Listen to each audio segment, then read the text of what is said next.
I want to introduce Shireen Rustamji. Shireen is the Safe Sport Coordinator for SAHOF. I'm going to turn it over to Shireen to speak on SAHOF for a few minutes here. So Shireen, thank you for joining us and go ahead. Thanks so much, Jeff. Hi, everybody. My name's Shireen Rustamji, and I am one of the Safe Sport coordinators. My counterpart is Jim Haverstrom. And I don't think Jim is on this call, but what I do want you all to know is I appreciate you taking a few minutes to listen to me today about Safe Sport. I've been doing this for about 2, maybe 3 years now with Jim, and it is an interesting dynamic, Safe Sport. What I want you to know is it's not just about checking the boxes. It's not about, watching the videos and, you know, just sort of saying, hey, listen, I did it. It really is about a mindset. And we really, as a board, want to start to impress upon all of you a culture where we are, the safety and well-being of the kids who are playing is really important to us. So, really, Safe Sport is here to prevent abuse, sexual, physical, emotional abuse of children. I think oftentimes people confuse that with, a coach maybe being harsh with a kid or a parent maybe saying something offhand about a coach about, this isn't about dispute resolution. It is about abuse. So I really want to impress upon all of you that if you hear things from your players, from your parents about conflict, that's really an organizational issue. And if and when it rises to the level of Safe Sport, it should be reported. I think one of the things that has been a little bit lacking is people's knowledge base.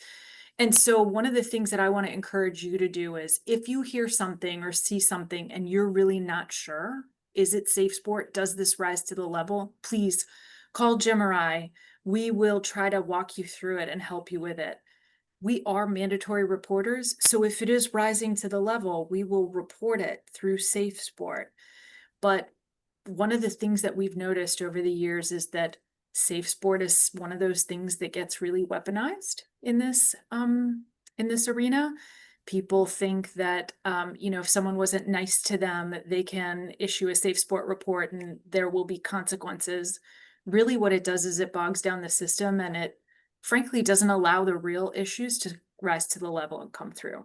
So there are a few things that I always want to point out to people that I think are important, tips and tricks to sort of stay away from Safe Sport violations. Number one, we're all coaches, team managers, etc. You have first access to these children.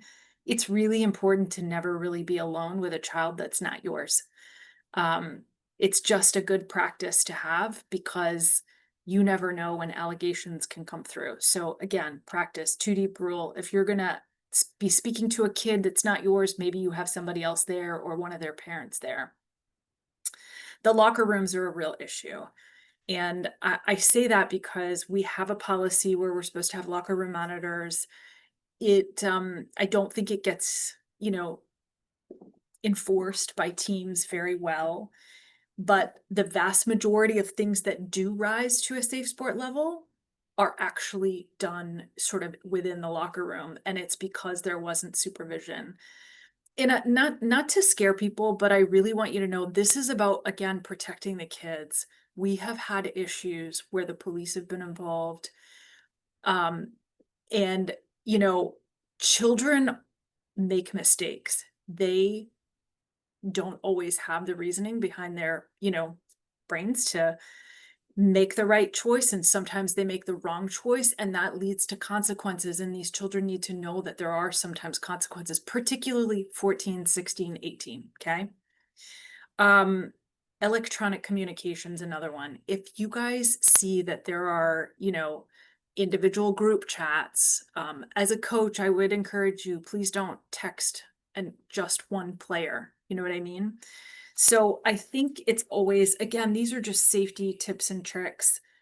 Really what Jim and I want to stress to everybody is that we're here.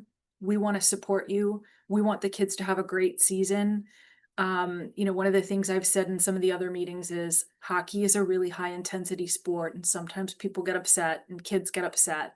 It's up to us to sort of try to calm it down and make sure that no one makes a bad decision. So if anyone has any questions, concerns, please reach out to me. And again, if you are on the fence and don't know whether something's rising to the level, I really encourage you to call Jim or I to try to talk it through, and we can make that decision together as to whether we're gonna report a safe sport violation. So thank you. I appreciate the time. Thanks, Shireen. Do you want them to call you or email you first and then go from there? Generally speaking, email is always the best. Yeah, reach out to you. There is a specific safe sport designated email.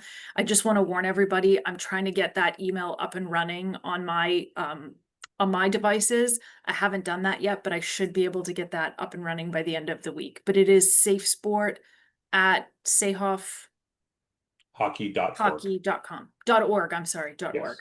And it's in the chat, everyone, so you can see it there. Have a great All season, right. everybody. Thank you for the time.